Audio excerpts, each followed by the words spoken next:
Oh, I started carving when I was 13. So, you know, I watched my dad for years, and then I loved what he did. And, you know, like you know, you don't know what people don't say this belongs to. It's your culture. It's, you know, so that's the way I looked at it after I started. I just wanted to learn how to carve because that's what my dad did. Yeah. And I ended up. I know your grandfather carved it more. Well, he wasn't really my grandfather. We called him our grandfather, but he wasn't even related to us, Mungo Martin. My dad was Henry Hunt. You know, like my best friend from high school was Al Martin, who passed away a couple of years ago, but my daughters called him Uncle Al. You know, he wasn't related to us, but that's the way kind of extended why we family. call him Mungo, yeah. And that's why we came down here from Fort Rupert when I was 2, to work with, well, my dad came down to work with Mungo at Thunderbird Park because he was getting quite old at the time. Did anybody before your father in your family carve? Oh yeah, his dad was a carver, but he wasn't, you know, like you look at what my dad did, that was a stepping stone for what we do, you know, because his stuff was, I mean, he was learning too when he came to Victoria because I guess he carved a little bit, but then he got to Victoria and had to really become a carver. Yeah. And he started copying big poles like Haida poles and Tsimshian poles, and so I basically just started doing the same thing as him. And at that time, there wasn't a lot of Haida, Salish, Tsimshian carvers around. So at Thunderbird Park, it was kind of a revival because the government outlawed potlatching, so they outlawed us from carrying on our traditions, which is carving and passing these dances on and reenacting the dances that belong to us.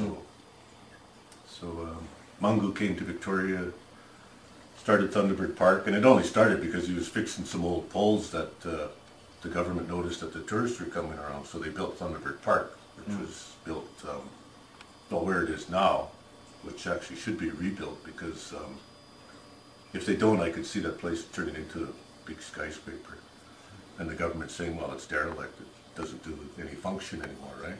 But it has a function to us. I mean, to me, it's like a national historical site because that's where our culture was revived.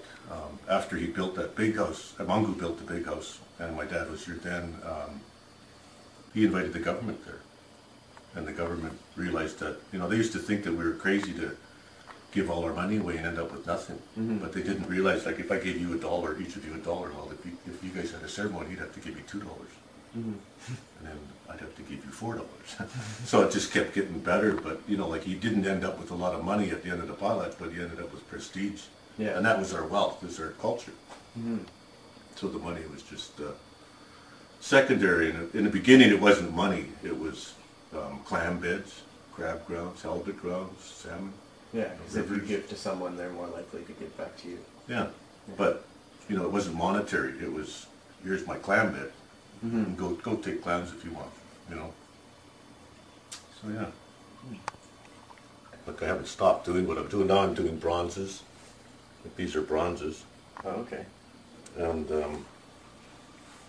you know, like this is something that my dad would have made, and it would have been very simple. It never had the, you know, not these frog. It's got a frog design on the helmet or the hat. And then a cedar bark neck ring, which I wear because I'm a Hamatzar wild man of the woods, and he's wearing a chilkat blanket. What's a chilkat? It's a chilkat blanket. We're descendants of the Tongass Tlingit from Alaska. So Robert Hunt, who was worked for the Hudson's Bay Company, got transferred from Tongass, Alaska to Fort Rupert, where I come from, and his first wife was Tlingit chieftain Mary Ebbets. And when they moved to Fort Rupert, she brought her rights with her, but she passed away, and Robert Hunt married a Quagga woman, and so we brought those rights from the Tlingit. When we dance, we're about the only people that are allowed to wear a chilkat blanket. And it's made from mountain goat hide. So the back of this has sea monster and a copper, which copper to us symbolizes wealth, and it's got an eagle on it because we're from the village of Fort Rupert, and the main crest for Fort Rupert is an eagle. So this is a Tlingit chief descendant with his son or whatever. His son has an eagle's face. Okay.